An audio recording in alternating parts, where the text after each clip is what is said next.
Jaya Radha Madhava Kunja Vihari Radha Madhava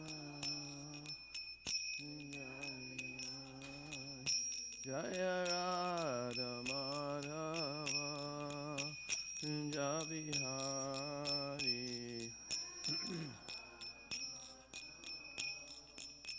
Kunja Vihari Gopi Jana Balava Girivanadhari Jaya Gopi Jana Balava Girivanadhari Jaya Gopi Jana Balava Girivanadhari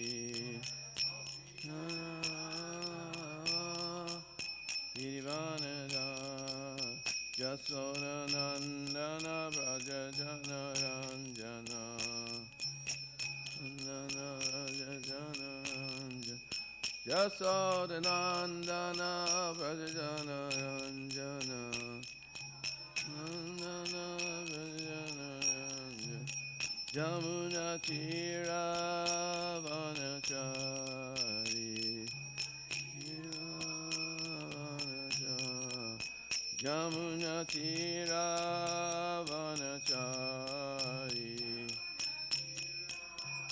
Vanachari Jaya Radha Madhava Kunja Vihari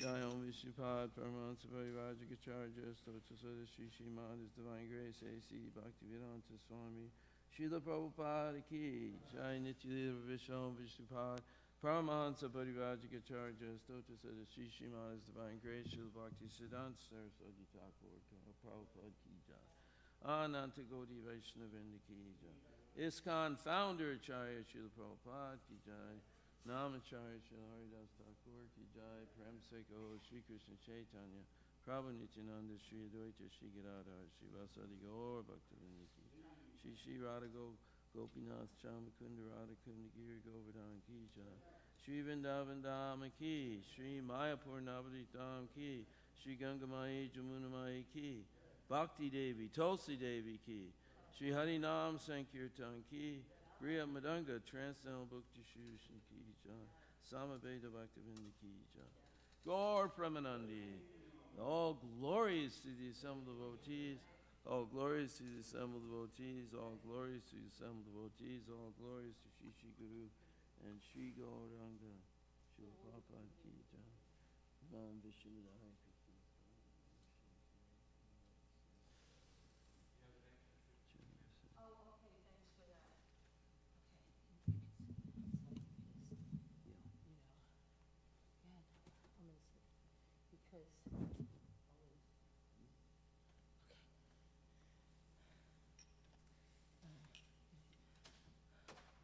Om Namo Bhagavate Vasudevaya. Om Namo Bhagavate Vasudevaya. Om Namo Bhagavate Vasudevaya. Om Namo Bhagavate Vasudevaya. Om Namo Bhagavate Vasudevaya. Om Namo Bhagavate Vasudevaya. All glories to Lord Nrsimhadev, whose divine appearance is today. Now, what happens is, first of all, in the Srimad Bhagavatam, this is the number one most lengthy narration, that primarily Prahlad, he's like the hero, and so many chapters, like most of the 7th canto, is all about the appearance leading up to and after the appearance of Lord Nrsimhadev. So what happens is, the main reason that Hiranyakashipu is very angry because his brother, his dear twin brother, Hiranyaksha, was killed by Lord Boar. So he's extremely angry, and filled with rage and biting his lips. So he's like, I need revenge. He looks up at the sky, making the whole sky smoky, and thus, and then like exhibiting his terrible teeth, his fierce glance, and frowning eyebrows. He took up his weapon, a trident, and then he has his associates, his followers, the demons. He begins to speak to the assembled demons. My insignificant enemies, the demigods, have combined to kill my very dear and obedient well-wisher, my brother Hiranyaksha. Although the Supreme Lord Vishnu is always equal to both of us, namely the demigods and the demons, this time being devoutly worshipped by the demigods, he has taken their side and helped them to kill Hiranyaksha. The Supreme Personality of Godhead has given up his natural tendency of equality toward the demons and demigods. Although he is the Supreme Person now, influenced by Maya, he has assumed the form of a boar to please his devotees, the demigods, just as a restless child leans toward someone. I shall therefore sever Lord Vishnu's head from his trunk by my trident, and with the profuse blood from his body I shall please my brother Inraksha, who was so fond of sucking blood. Thus shall I too be peaceful. Of course, it's not possible to sever Lord Vishnu's head from his body, nor can he drink his blood. So it's just wishful thinking, but... When the root of a tree is cut and the tree falls down, its branches and twigs automatically dry up. Similarly, when I have killed this diplomatic Vishnu, the demigods for whom Lord Vishnu is the life and soul will lose the sources of their life and wither away.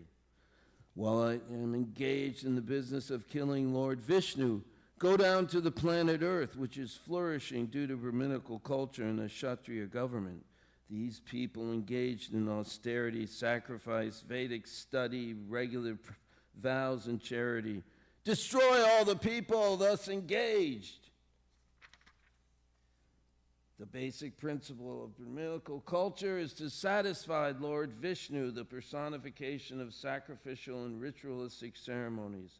Lord Vishnu is the personified reservoir of all shelter of all the demigods, the great Pitas, and the people in general. When the Brahmanas are killed, no one will exist to encourage the Kshatriyas to perform yagyas. And thus, the demigods, not being appeased by yajna, will automatically die. Immediately go wherever there is good protection for the cows and Brahmins, and wherever the Vedas are studied in terms of Varnashram principles. Set fire to those places and cut from the roots the trees there, which are the source of life. Thus, All right, that's good. That's good. I'll call you back. I'll call you back. Go ahead, go sit down. You wanted to sit on the floor, you said. Okay. And I'll call you back. Okay. So this is a very interesting purport. I'm on text number 12 of chapter 2 of Canto 7. So here about cutting down the trees, he's telling them to, all his demon associates, to go and do all of this, and they wreaked havoc. But it's stated here that trees should be given protection, and a tree should not be cut down for industrial enterprises during its lifetime, I guess if the tree dies. But in Kali Yuga, what are trees primarily cut down for? For industry, for publication of demoniac propaganda, nonsensical literature, huge quantities of newspapers and many other paper products. Just imagine in the whole world, because every city has so many newspapers. So this is a sign of a demoniac civilization. Cutting of trees is prohibited unless necessary for the service of Lord Vishnu.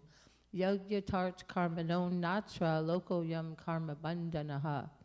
So work done as a sacrifice for Lord Vishnu must be performed. Otherwise, work binds one to this material world.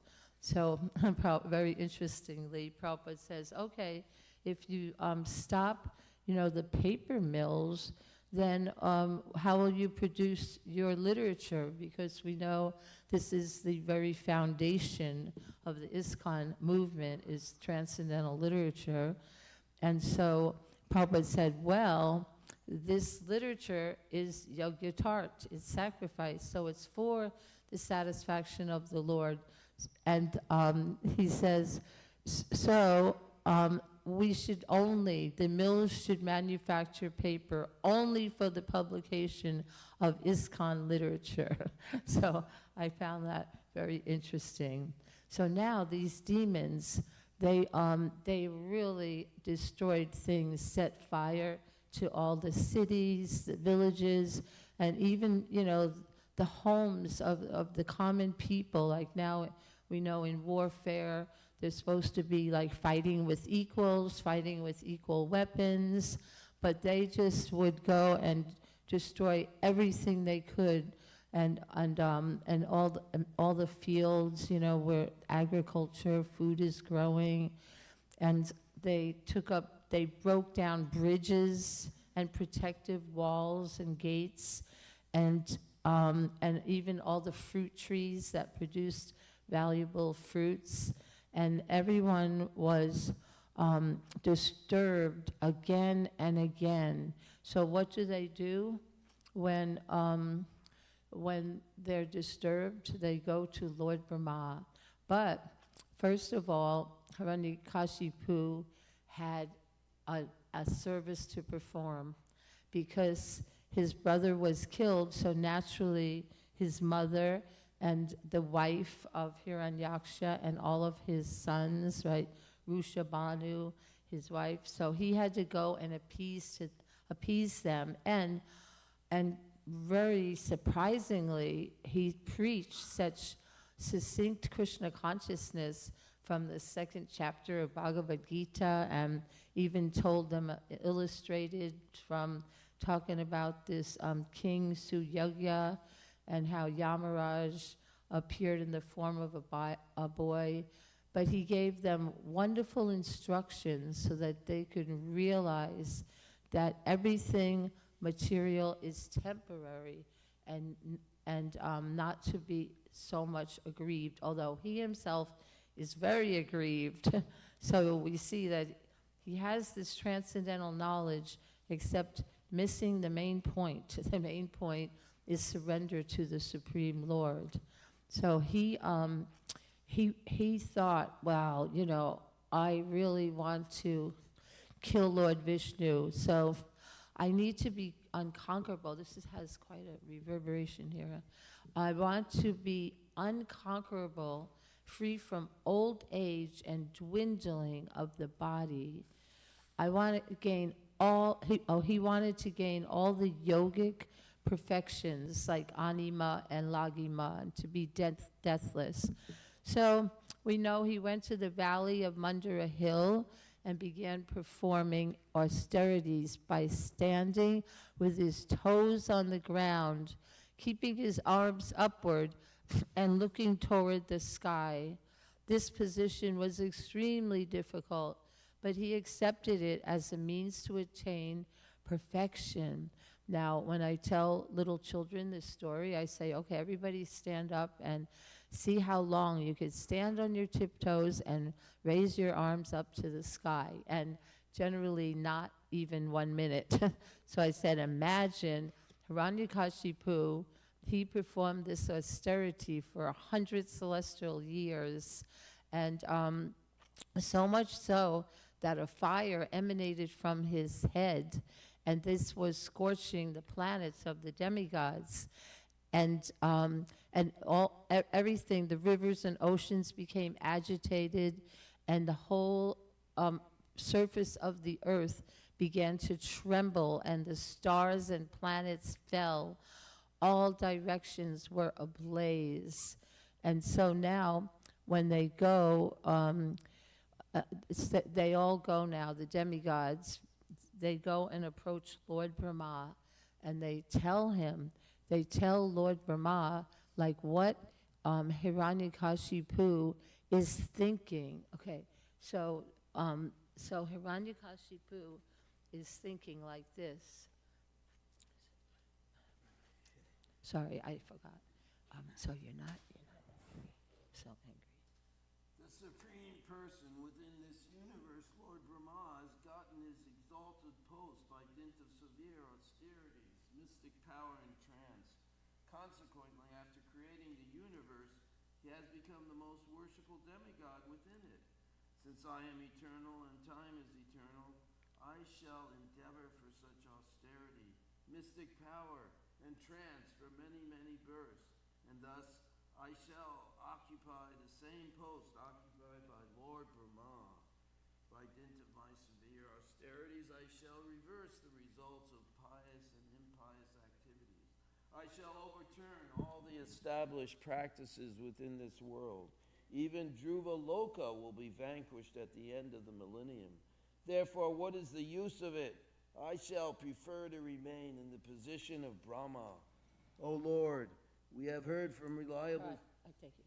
So that is the demigods telling Lord Brahma how Hiranyakashipu wants to take over his position, and how, they're telling Lord Brahma that his position is certainly auspicious because Lord Brahma sees to the protection of the cows and Brahminical qualities. Okay, so now, so Lord Brahma said, okay, I'll go. And all the demigods, it said that all the people, they were so much afflicted, by all these disturbances. And so Lord Brahma, he began to smile. It said he was smiling because, he's kind of laughing because of how the demons, and Rakshasas, how they worship demigods, but we see that him being the topmost demigod, how he has to take shelter of Lord Vishnu. So only, like Lord Krishna says in Bhagavad Gita, those who are intelligent, they take shelter directly of Lord Vishnu himself. So now they, so when they go, like, they go to see Lord Vishnu on the ocean of milk, but they can't see him, but they hear him. So they can hear him speaking and telling them that don't worry, that I will come, that that when he does, because these things are dear to me, the protection of cows, the protection of Brahminical culture. So especially when he disturbs his and harasses his son Prahlad, then I will come. And so they felt, satisfied. They felt like, okay, now we don't have to worry that he's practically dead already. Now, when he went, though, Lord Brahma went, and he couldn't find Hiranyakashipu on the Mandara mountain, because he just sees like this, he's completely surrounded by an anthill that had grown up around him. But the ants, they had devoured his skin, his fat, his flesh, and his blood.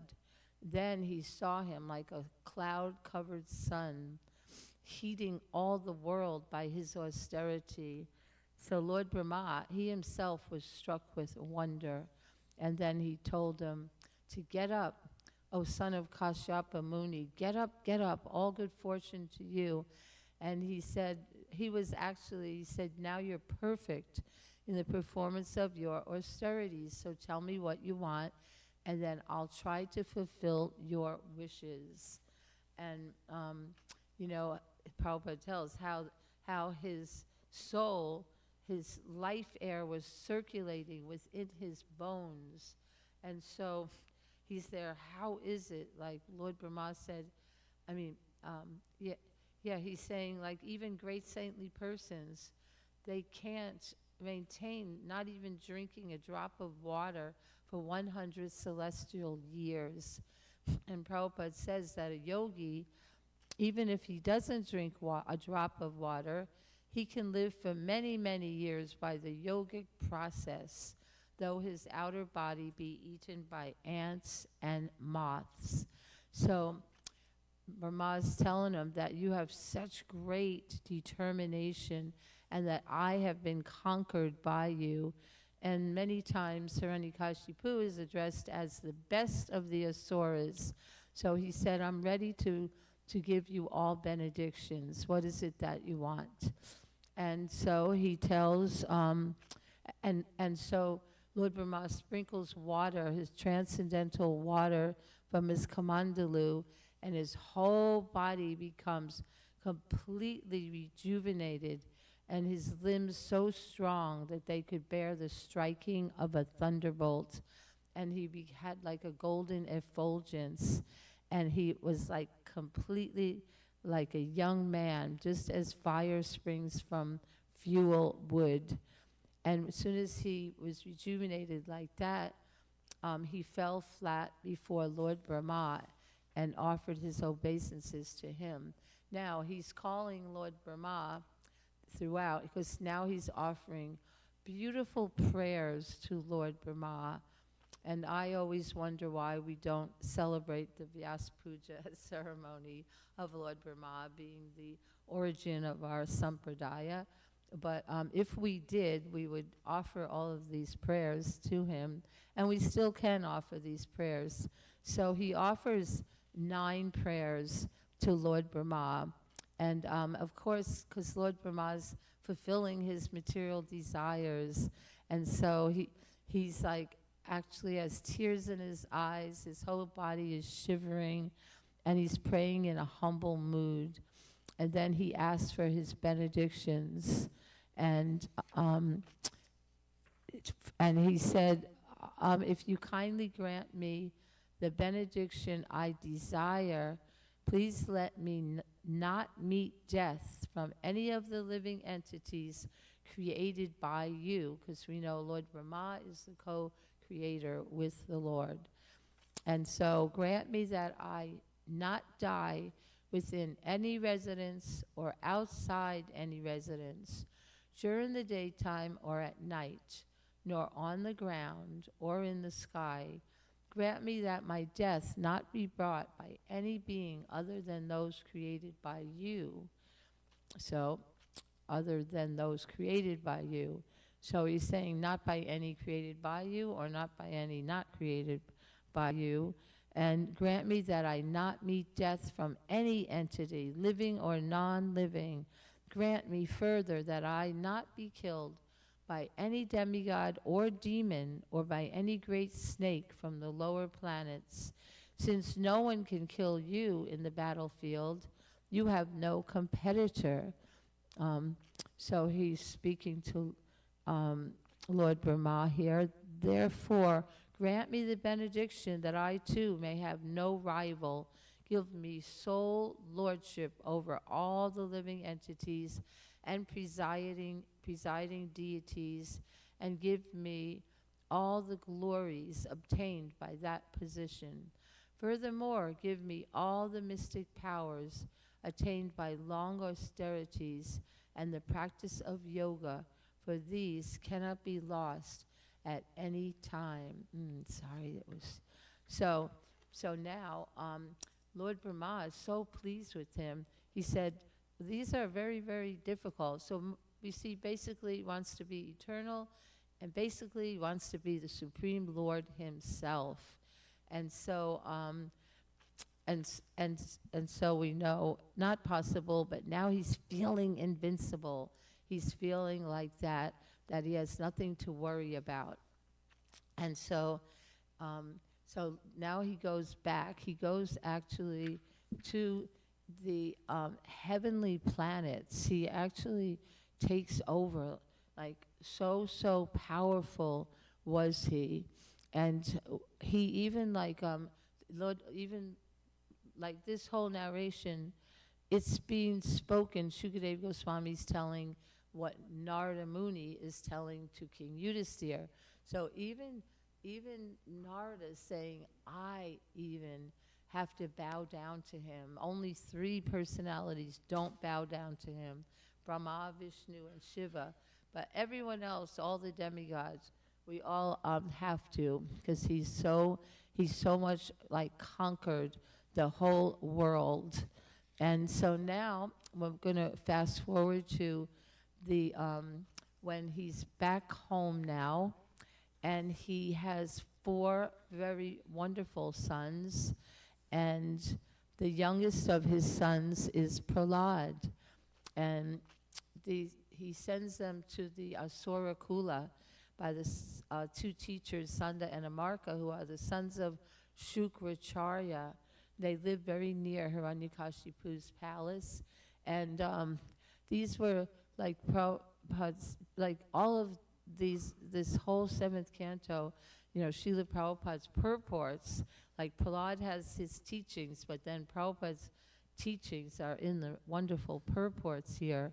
But Sukracharya indicates a person interested in obtaining benefits for his sons and descendants, regardless of how the money comes. A real Brahmana would not become a priest for atheistic men. So Sukracharya is materially motivated, and so are his sons. That's their main reason. And so Prahlad, he already received an education, because we know that his when he was in the womb of his mother, that's how he received the spiritual education from Narada Muni, because while Hiranyakashipu was away engaging in his austerities, then the demigods went back to reclaim their homes in the heavenly planets. So they went back there, and so when they did, the demigods had to fight, but the demons, they became frightened and ran away. They left their wives and children and animals and property and ran. They were so afraid. Now the demigods are very powerful, and Hiranyakashipu, this is when he was away performing austerities. And Indra said, "Arrest her." So his soldiers, they arrested Kayadu, the mother of Prahlad, but he said, then who came on the scene? Narada Muni came and said, "Stop, don't arrest her, don't take her away," because, and they go, of course, because she has the seed of that great demon, and so when that baby's born, then we can kill him. And he said, no, the baby within her womb is a great devotee of the Lord, so I will give her shelter. And Prabhupada is like, and one might think, how can Narada, right, a renunciate, how can he take this young woman to his ashram when we know that one should not be alone even with one's mother or daughter or sister or any woman, but we should not impose, like think that these transcendental personalities are under such rules. And then elsewhere I heard, nearby there was also a hermitage, like a brahmacharini ashram of widows and all, and they took care of Kayadu as well.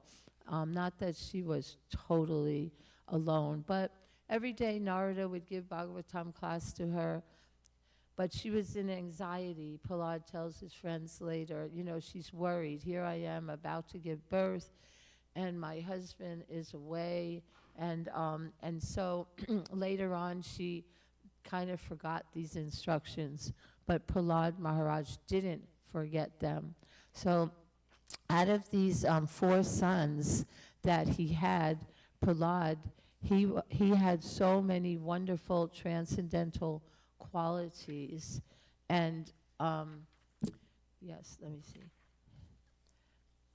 Yeah, and just how he was very peaceful, equipoised, always respectful to his superiors, even though he didn't agree with them. He would always act respectfully, and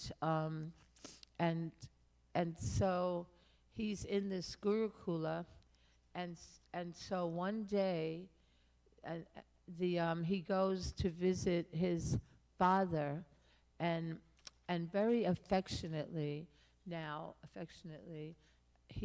Hiranyakashipu takes him and sits him on his lap and asks him, My dear son, please let me know what you think is the best of all the subjects you have studied from your teachers. so, this is a very common question parents ask their children, what did you learn in school today? Or I often ask children, what's your favorite subjects in school? So, Hiranyakashipu is expecting like a rather innocent answer about something that he learned that he liked. So Prahlad Maharaj said, "O best of the Asuras, king of the demons, as far as I have learned from my spiritual master, any person who has accepted a temporary body and temporary household life is certainly embarrassed by anxiety because of having fallen in a dark well where there is no water but only suffering. One should give up this position and go to the forest. More clearly, one should go to Vrindavan, where only Krishna consciousness is prevalent, and should thus take shelter of the Supreme Personality of Godhead." So now, and Prabhupada's inviting everyone in this purport, he said, therefore, we invite all the elderly persons of the world, not just ISKCON devotees, but all the elderly persons of the world to come to Vrindavan and stay there in retired life, making advancement in spiritual consciousness, Krishna consciousness. So now, when Hiranyakashipu heard his son speak like this, he was kind of shocked, but he kind of laughed, like it's funny when children say things like that you never expect them to say. Thus is the intelligence of children spoiled by the words of the enemy.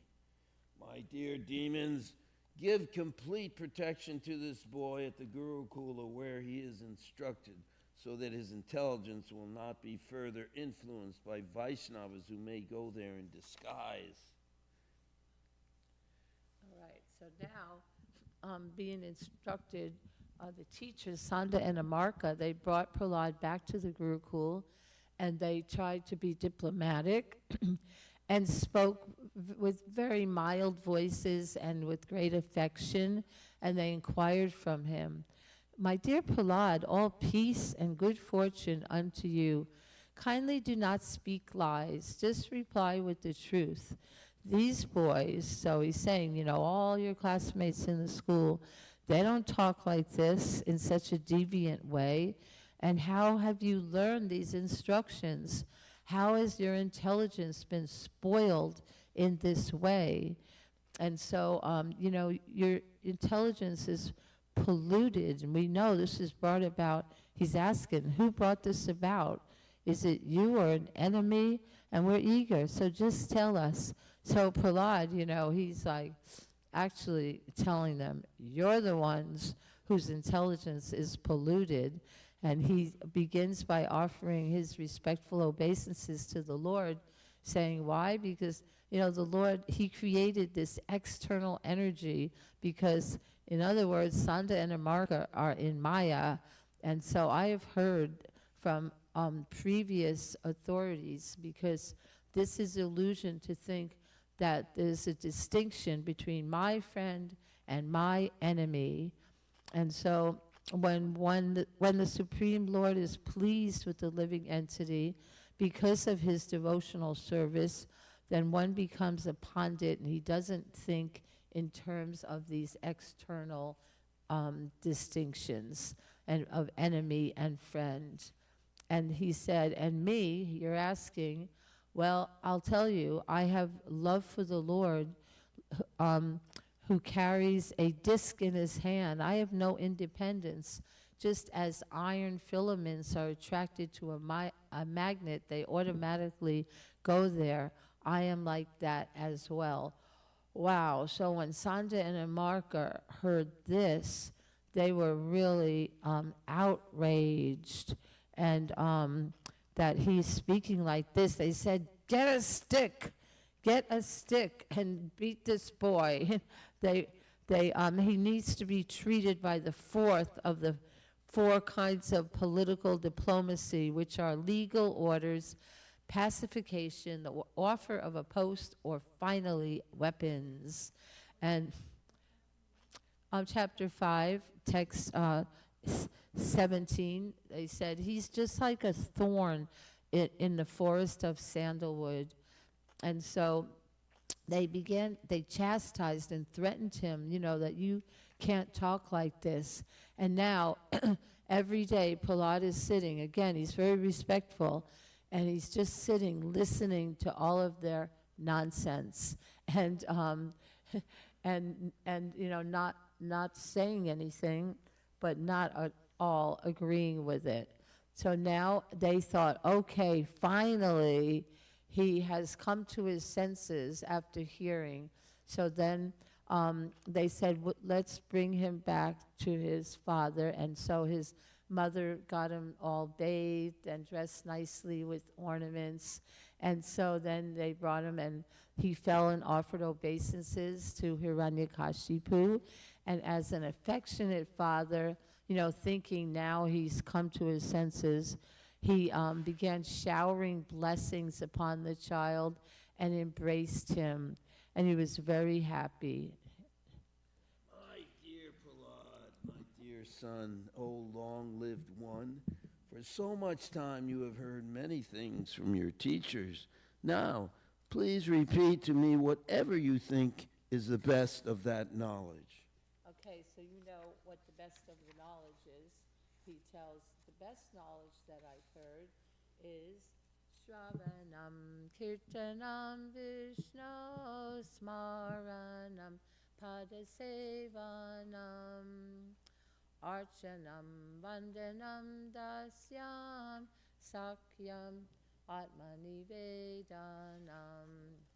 Hearing and chanting about the transcendental holy names, forms, qualities, paraphernalia, and pastimes of Lord Vishnu, remembering them, serving the lotus feet of the Lord, offering him respectful worship, offering him prayers, becoming his servant, considering him one's best friend, and surrendering everything unto him.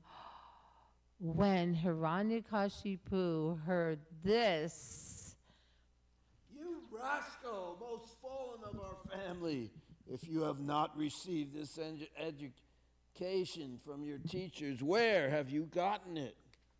then Prahlad tells, very famous verse, Matirna Krishna Paratasvatova Mito Bipadyeta Grihavratanam Adantagobir Vishatam Tamishram Puna Punascharvita Charvananam. Because of their uncontrolled senses, persons too addicted to materialistic life make progress toward hellish conditions and repeatedly chew that which has already been chewed. Their inclinations toward Krishna are never aroused, either by the instructions of others, by their own efforts, or by a combination of both. And so Prahlad is basically telling, like his father, how he has no inclination, and even though having ample opportunity, but because of uncontrolled senses and never being satisfied, and unless they smear upon their bodies the dust of the lotus feet of a Vaishnava, completely freed from material contamination. Persons very much inclined toward materialistic life cannot be attached to the lotus feet of the Lord. So only by becoming Krishna conscious and taking shelter at the lotus feet of the Lord can one be freed from material contamination. So he's telling, so now Hiranyakashipu is really getting angry and indignant, and he tells his comrades and followers, "Oh, demons, take this boy away from me. He deserves to be killed. Kill him as soon as possible. This boy, Prahlad, is the killer of my brother, for he has given up his family to engage in the devotional service of the enemy, Lord Vishnu, like a menial servant.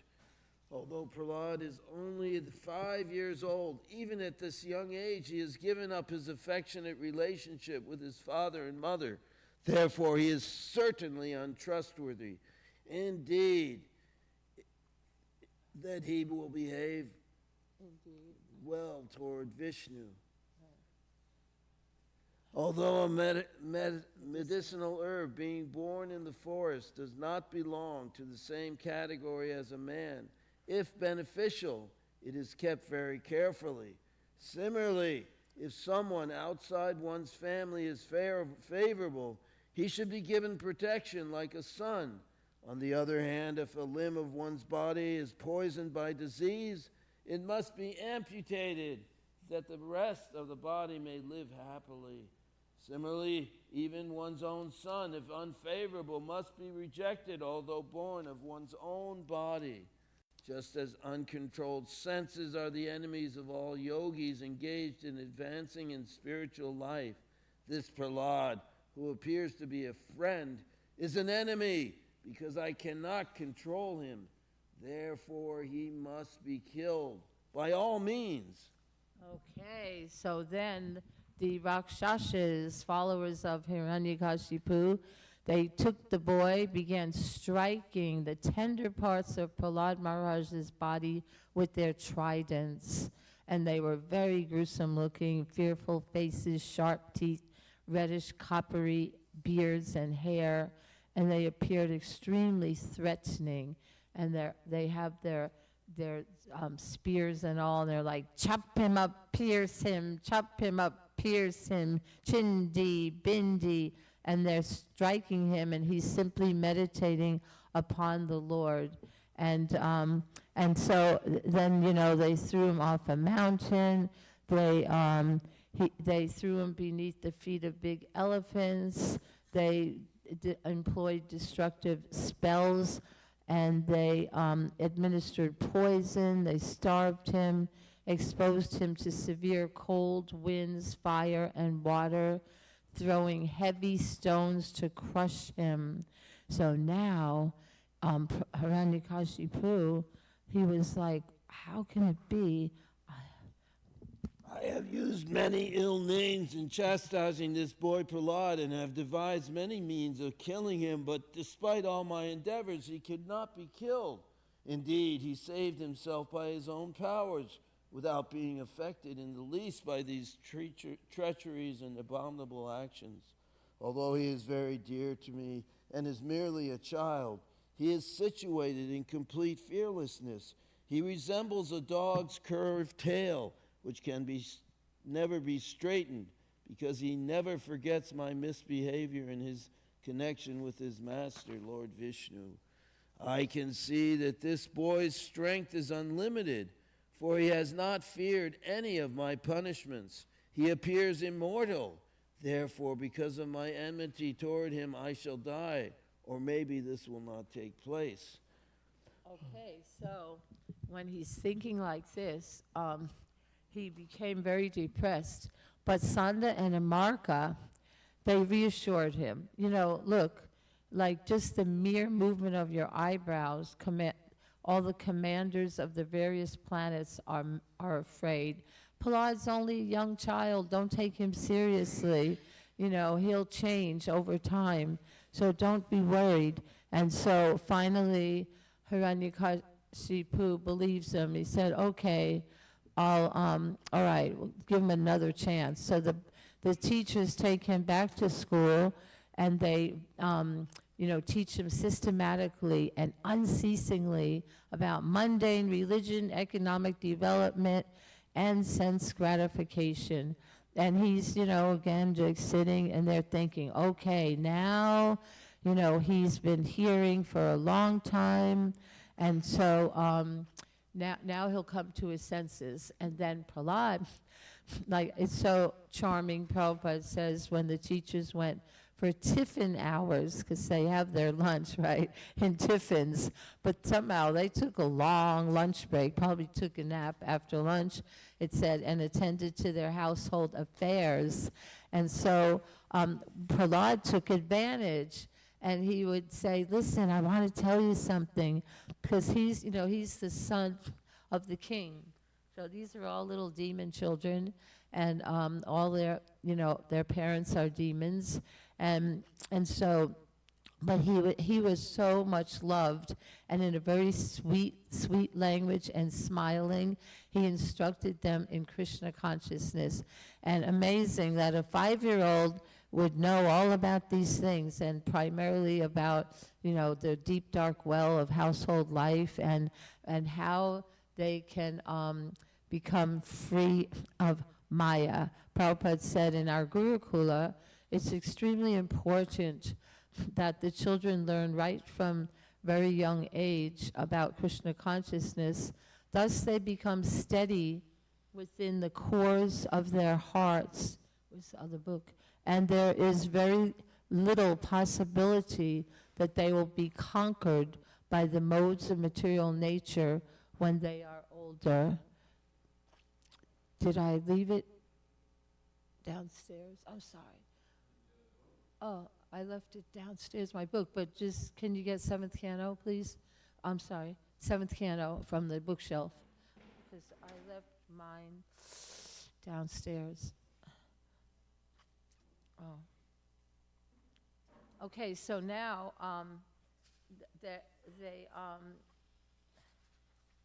they're thinking, okay, he learned, but Prahlad, he's teaching all his friends. He's there, listen, just picture this planet, what joy there would be with everyone chanting and dancing in the streets, black men and white men and old men and young, with everyone blissful and full of God's love. So he taught them how to chant Hare Krishna.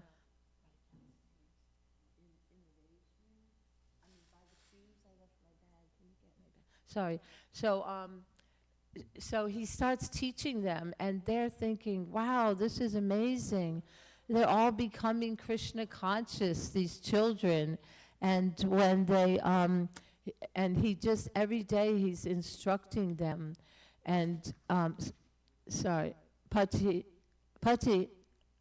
down these stairs. I left them by the shoes. Sorry, my book, sorry, I forgot. So now, he's every day, and then one day he gets caught, like, of course, not every child, like, some of the children were like too unattracted, but almost all of them became very, very attracted to his transcendental instructions. And then, they're like, how did you learn all this? Like, we're in the same Gurukula, and we never go anywhere outside of the palace compound. And so we never heard any of this stuff. How did you hear it? And that's when he tells them the whole story of how he, how his mother was given shelter by Narada Muni. And so they're very much intrigued. All right, so now, chapter 8, sorry. Okay, thank you. All right, so then the teachers catch him. They don't want to get in trouble, like they're afraid. And so they know that we'll be in a lot of trouble if Hiranyakashipu, because he's thinking, he'll think that we taught him this stuff, and then he'll kill us. So they said, we're going to just take him right to his father and tell him what he's doing, how he's teaching the other children.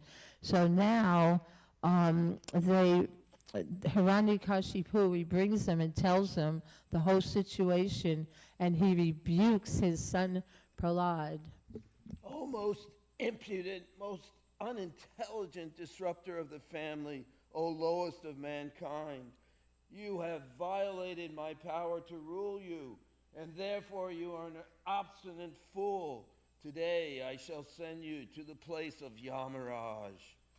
My son Prahlad, you rascal, you know that when I am angry, all the planets of the three worlds tremble along with their chief rulers. By whose power has a rascal like you become so impudent that you appear fearless and overstep my power to rule you? My dear king, the source of my strength, of which you are asking, is also the strength of yours. Indeed, the original source of all kinds of strength is one. He is not only your strength or mine, but the only strength for everyone. Without him, no one can get any strength. He is unlimited. He's the best friend of everyone. So, my dear father, please give up your demoniac mentality. Do not discriminate. In former times, there were many fools like you who did not conquer their senses, thinking that, but if a person is victorious over the 6 enemies, then then for him there are no enemies. Enemies are only imagined. You rascal, you are trying to minimize my value as if you were better than me at controlling the senses. This is overintelligent. I can therefore understand that you desire to die at my hands, for this kind of nonsensical talk is indulged in by those about to die. Oh, most unfortunate Prahlad, you have always described a supreme being other than me, a supreme being who is above everything, who is the controller of everyone and is all-pervading. But where is he? If he is everywhere, then why is he not present before me in this pillar? Because you are speaking so much nonsense, I shall now sever your head from your body. Now let me see your most worshipful God come to protect you. I want to see it. So, being so obsessed with anger and being very great in bodily strength, he struck his fist against the column. Then from within the pillar came a fearful sound which appeared to crack the covering of the universe. When the demigods heard it, they thought, oh, now our planets are being destroyed. And so the Lord, to prove that the Lord is everywhere, to his servant's words, he burst out of that pillar. And when everyone heard that sound, the demigods thought that there's destruction is happening. And then when he burst out, they go, what is this creature that is half man and half lion? And Hiranyakashipu studied him, trying to decide who the form of Nrsimhadev standing before him was. The Lord's form was extremely fearful because of his angry eyes, which resembled molten gold, his shining mane, which expanded the dimensions of his fearful face, his deadly teeth, and his razor-sharp tongue, which moved about like a dueling sword.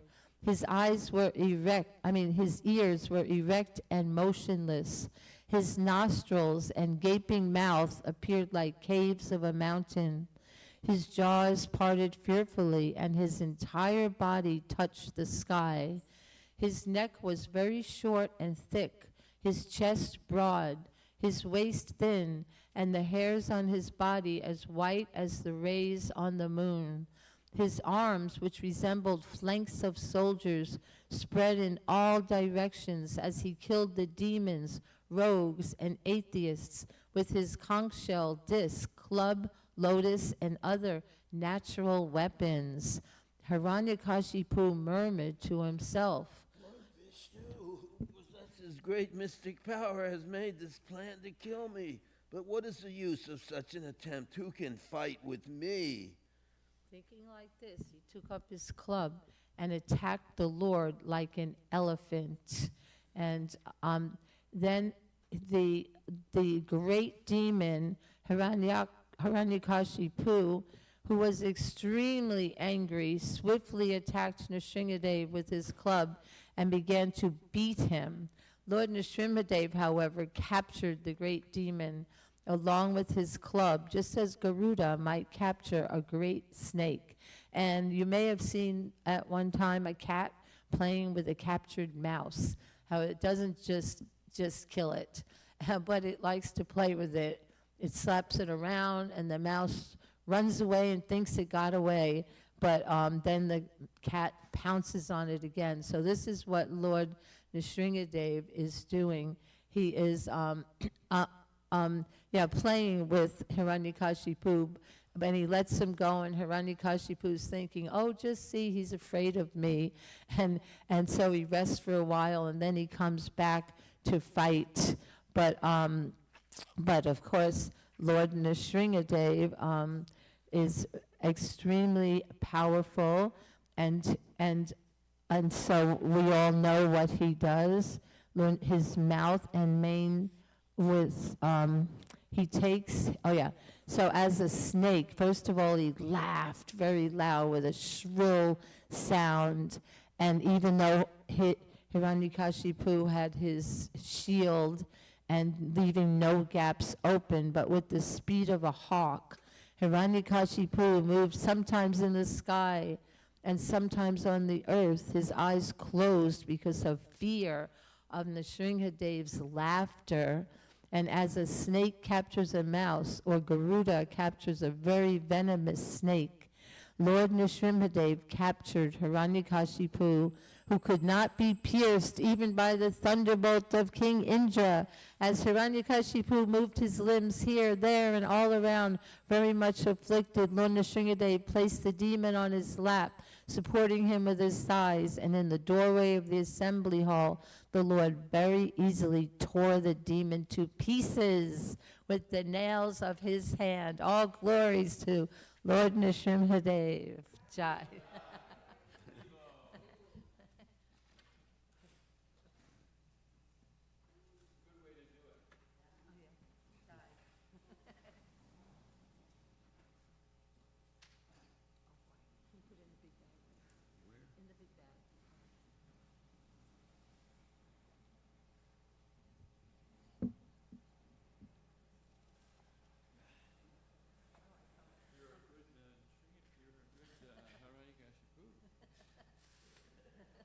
That was nice. I like it because you went right through the book. Oh, God, it was hard to You have to condense. I know. You could go for 3 hours. You know? Oh, easily, right? Just Pilates teaching, so it could be 5 hours. Wonderful class. It was very nice. Thank you, Jerry. It's a story, you know, the teachings are different. This Uh-huh. is a story. Right. And I'm glad you Thank you very much. Whoops. Oh, yeah? Good, the children's songs. They're very clear, you know. Uh-huh. Yeah, concise also. Nice car. Are these Marathis? No, those are, they're Hillsborough cars, but she's leaving in the temple. Our others are taking, you know?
Namasitam Buddha Sundarangam Kandar Bhagwan Vidamani